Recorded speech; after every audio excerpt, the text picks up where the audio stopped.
جس کے بعد عافیہ صدیقی کو 2003 میں ان کے کراچی والے گھر سے نامعلوم لوگوں نے اٹھا لیا اور یہ پرویز مشرف کا زمانہ تھا۔ پرویز مشرف اپنی کتاب کے اندر اس بات کا اعتراف کرتے ہیں کہ میں نے امریکہ کو انتہائی مطلوب افراد پکڑ کر پیش کیے، جن میں ڈاکٹر عافیہ صدیقی بھی شامل تھیں، اور انہوں نے یہ فخریہ کہا کہ میں نے یہ کام مفت نہیں کیا بلکہ ڈالرز لے کر کیا۔ ڈاکٹر عافیہ صدیقی کو افغانستان کے بگرام جیل کے اندر لے جایا گیا، جہاں پر انہیں خوب ٹارچر کیا گیا۔ اسی دوران ایک پاکستانی نژاد برطانوی شہری معظم بیگ، جو کہ بگرام جیل اور گوانتانامو بے کے اندر بھی رہ چکا تھا، اس کی ایک کتاب اینمی کمبیٹنٹ منظر عام پر آئی، جس کے اندر ایک خاتون قیدی کا بھی ذکر تھا جو کہ بگرام جیل کے اندر قیدیوں اور جیل اہلکاروں کے لیے سوالیہ نشان بنی ہوئی تھی۔ ایک اور برطانوی نو مسلم صحافی ویون ریڈلی نے بھی اس قیدی کا ذکر کیا اور اسے گرے لیڈی آف بگرام کا نام دیا۔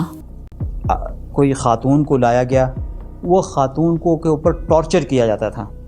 تو ٹارچر کے دوران وہ زور زور سے چیختی تھی اور اس کی اردو میں اس کی آوازیں آتی تھیں، جس